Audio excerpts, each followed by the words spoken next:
नमस्कार, India news Haryana में आपका स्वागत है। आपके साथ मैं हूं अंजलि जैन। करनाल पहुंचे इंडियन नेशनल लोक दल के प्रदेश अध्यक्ष अशोक अरोड़ा ने सरकार पर तीखा निशाना साधा है। अरोड़ा ने कहा कि हरियाणा को सबसे पहले SYL का पानी लाना चाहिए, जो कि सुप्रीम कोर्ट ने भी हरियाणा के पक्ष में फैसला दिया है। साथ ही सरकार के विकास के दावों पर कटाक्ष करते हुए उन्होंने कहा कि पूरे हरियाणा में कहीं भी किसी तरह का कोई विकास नहीं हुआ।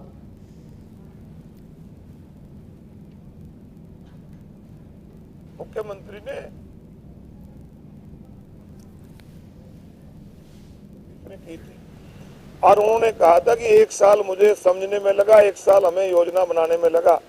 तो आज 3 महीने में कौन सी ऐसी उपलब्धि है मुख्यमंत्री को वो बतानी चाहिए थी। केवल डिवीजन और कमिश्नरी बढ़ाने से प्रदेश का विकास नहीं होता।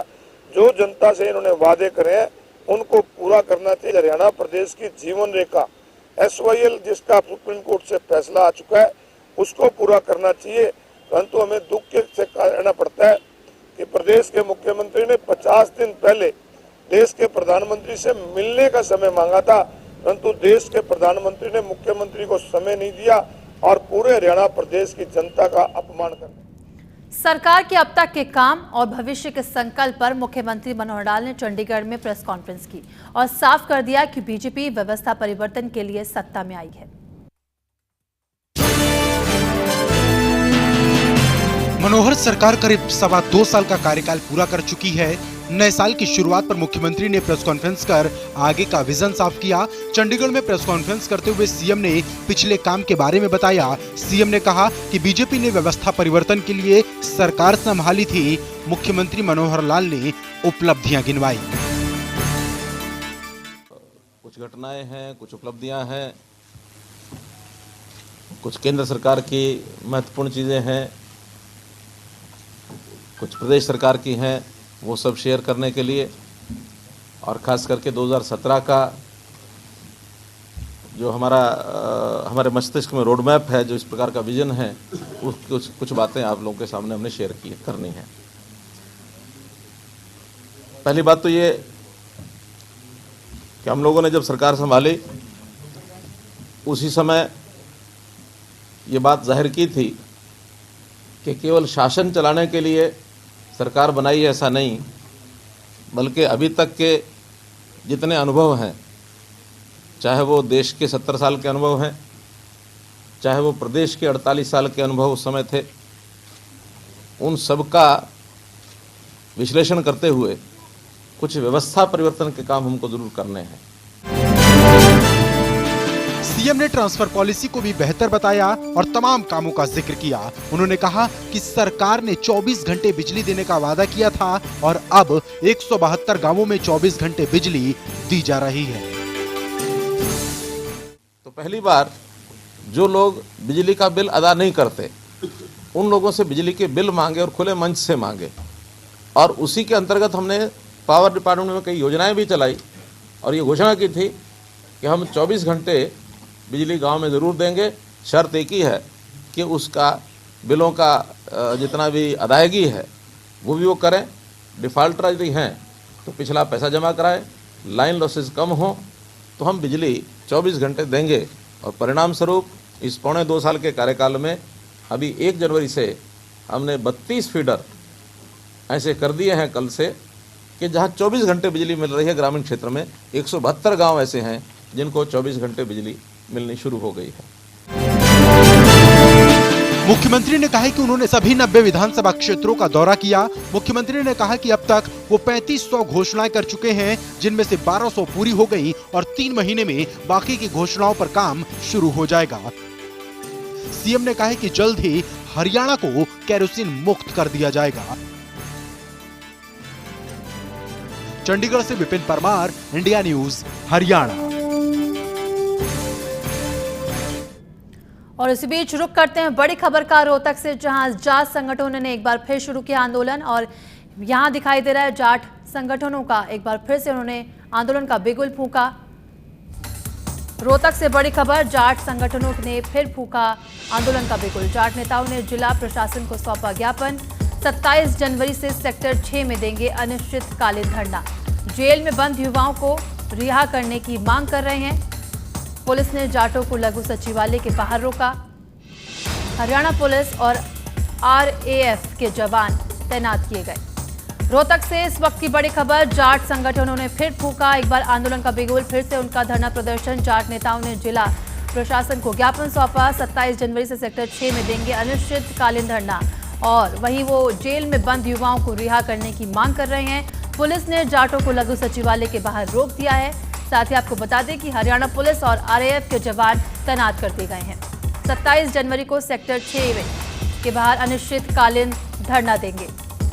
और इसी खबर पर ज्यादा जानकारी के साथ संवाददाता दिनेश कौशिक हमारे साथ जुड़ गए हैं। दिनेश, क्या है पूरा मामला? जी बिल्कुल अंजलि, देखिए मैं आपको बताना चाहूंगा, जिस तरह से पिछले साल फरवरी में जाट आरक्षण की आग ने जो है पूरा हरियाणा घेर लिया था और बहुत सारे जो युवा थे उनको जेल में बंद कर दिया था, बहुत सारे युवाओं के ऊपर मुकदमा भी दर्ज कर दिया गया था। लेकिन आज जो जाट जागृति सेना ने जिला प्रशासन को एक ज्ञापन दिया है और उस ज्ञापन में कहा गया है कि 27 जनवरी से सेक्टर 6 के रोहतक के सेक्टर 6 में अनिश्चितकालीन धरने पर वो बैठ जाएंगे। उनकी मांग है कि जो जेल में उस दौरान जो युवा बंद किए गए थे उनको छोड़ा जाए और उन पर जितने भी मुकदमे हैं उनको वापस लिया जाए। इसके अलावा क्या कुछ मांग और इन जाटों की?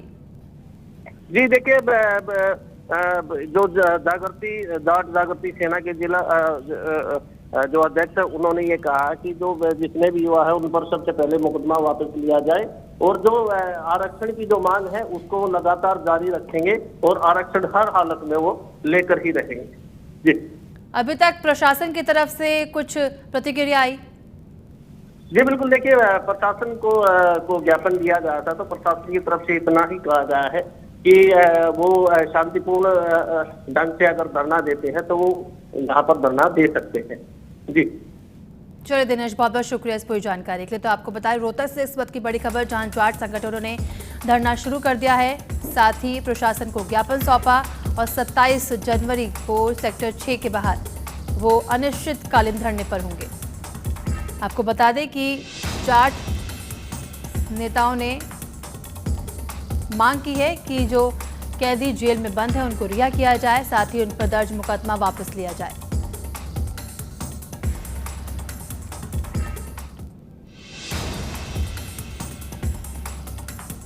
चलिए आगे बढ़ते हैं।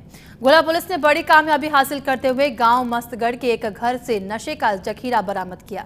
छापेमारी नशे की हजारों गोलियां बरामद की गई हैं।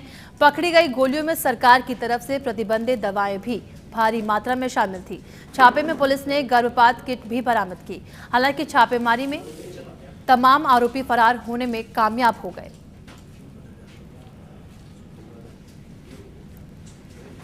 आज जो दवाइयाँ मस्तगढ़ गांव से सतपाल के घर से और क्लिनिक से बरामद हुई हैं उसमें 76,000 के करीब एल्प्राजोलम टैबलेट है और तकरीबन 8,000 के करीब डाइफेनॉक्सिलेट टैबलेट है और 2,500 के करीब क्लोरामाइसिन टैबलेट है और 5 MTP किट भी बरामद हुई है। इसके अलावा भी अन्य शेड्यूल H मेडिसिन का जखीरा मिला है जो कब्जा में ले लिया गया। मस्तगढ़ गाँव में नाजायज तरीके से सप्लाई करता है बंदा नशीली दवाइयों को, जो हमने डॉक्टर साहब को कॉल किया और हमने एप्लीकेशन पे भी ऐसे है तो डॉक्टर साहब आ गए, हमने मिलजुल कर इकट्ठी रेड की थी। जो इकट्ठी रेड करने के बाद जब हम दुकान पे गए ना तो वो जसपाल की दुकान थी, जो बाद में पता चला वहाँ से एक बुजुर्ग भाग था वो दिखाई दिया, जो भाग आगे पीछे मकान में चला गया। मकान में जाने के बाद हमने साथ में उसके जब एंट्री की तो उसने पकड़ा, भैया मेरे लड़के की दुकान है और मेरी दुकान में बैठा था, ठीक है। उसके बाद वहाँ घर की तलाशी ली गई डॉक्टर साहब द्वारा, हमारे द्वारा, वहाँ से करीब 76,000 के करीब नशीली दवाइयाँ। नूह में युवाओं को उस वक्त खासी परेशानी का सामना करना पड़ा जब होमगार्ड्स में भर्ती की फर्जी सूचना पर सैकड़ों युवक यासीन मेव डिग्री कॉलेज में इकट्ठा हो गए। बेरोजगार युवाओं की भीड़ सुबह से ही यासीन मेव डिग्री कॉलेज में डेरा जमाए बैठी थी। होमगार्ड DSP नरेश कुमार ने जानकारी दी कि सिर्फ मौजूदा होमगार्ड्स की ड्यूटी बदलने के लिए बुलाया गया था, जिसके बाद युवकों में खासा गुस्सा भी देखने को मिला। हालांकि सभी युवक सिर्फ अफवाह के आधार पर भर्ती प्रक्रिया में शामिल होने पहुंचे थे।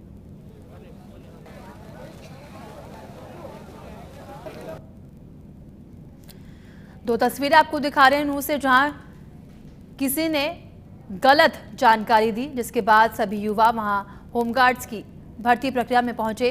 और वहीं दूसरी तस्वीर जहां पर देखा जा रहा है कि किसने यह अफवाह फैलाई। आप देख सकते हैं कि भारी संख्या में यहां लोग इकट्ठा हुए इस भद्दे मजाक के बाद।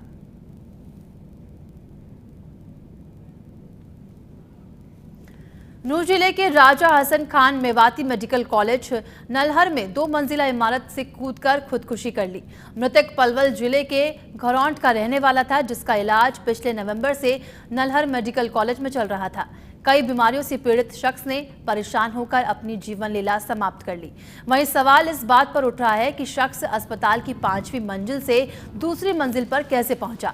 वहीं मृतक के परिजनों का कहना है कि अस्पताल स्टाफ ने इलाज में कोताही बरती, जिसकी वजह से आज उसने इतना बड़ा कदम उठाया है।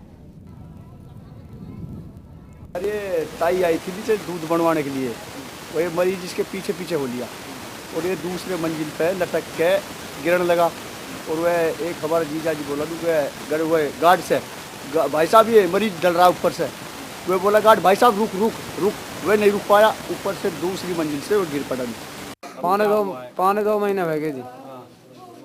और यह पेरिया मलेरिया टाइफाइड की बीमारी और बिल्कुल गौर नहीं करी जी, हमारा भाई लापरवाही गए। वहीं मोहाली में बेरोजगार बीएड टेट और subject test pass teacher action committee के 4 सदस्यों ने जोरदार हंगामा किया। सरकार पर वादा खिलाफी का आरोप लगाते हुए प्रदर्शनकारी बेरोजगार अध्यापक पहले पानी की टंकी पर चढ़ गया। प्रदर्शनकारी अध्यापकों के पास पेट्रोल की बोतल भी थी, जिसके दम पर वो आत्मदाह करने की धमकी दे रहे थे। प्रदर्शनकारी अध्यापकों का आरोप है कि पंजाब के शिक्षा मंत्री और पंजाब के मुख्यमंत्री ने उन्हें नौकरी दिए जाने का वादा किया था, लेकिन सारी शर्तें पास करने के बावजूद भी उन्हें नौकरी नहीं दी गई, जिसके चलते मजबूरन उन्हें ये कदम उठाना पड़ा।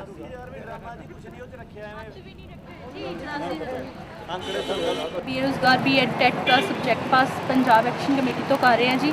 ਅਸੀਂ ਸਾਡੀ ਮੰਗ ਹੈ ਜੀ ਸਰਕਾਰ ਕੋਲੋਂ ਕਿ ਸਾਡੀਆਂ ਪੋਸਟਾਂ 6060 ਪੋਸਟਾਂ ਦੇ ਵਿੱਚ ਵਾਧਾ ਕਰਕੇ ਜਿੰਨੇ ਵੀ ਅਸੀਂ 9000 ਕੈਂਡੀਡੇਟ ਟੈਟ ਪਲੱਸ ਸਬਜੈਕਟ ਪਾਸ ਕੀਤਾ ਹੋਇਆ ਸਾਨੂੰ ਸਭ ਨੂੰ ਰੋਜ਼ਗਾਰ ਦਿੱਤਾ ਜਾਵੇ, ਇਹ ਸਾਡੀ ਮੰਗ ਹੈ। सोनीपत में बदमाश बेखौफ होकर लूट और चोरी की वारदातों को लगातार अंजाम दे रहे हैं। ताज़ा मामला नेशनल हाईवे पर 20वां मील जाखोली रोड पर सामने आया, जहां दिन दहाड़े गैस एजेंसी के कारिंदों से बदमाशों ने हथियारों के दम पर हजारों रुपए की नकदी लूट ली। फिलहाल पुलिस मामले की जांच कर रही है।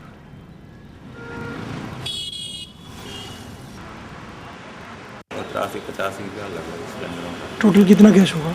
इतना तो अंदाज नहीं है। लाख 1.5 लाख? लाख 1.5 लाख होगा, ये होगा 60-70 होगा। आप कौन सी गाड़ी थी वो बोलेरो जिसमें लूट के ले गए? ना वो उसका मेरे को जाना। और इसी के साथ वक्त एक छोटे से ब्रेक का, चल लौटते हैं। ये है ITV नेटवर्क और आप देख रहे हैं इंडिया न्यूज हरियाणा, प्रदेश की धड़कन।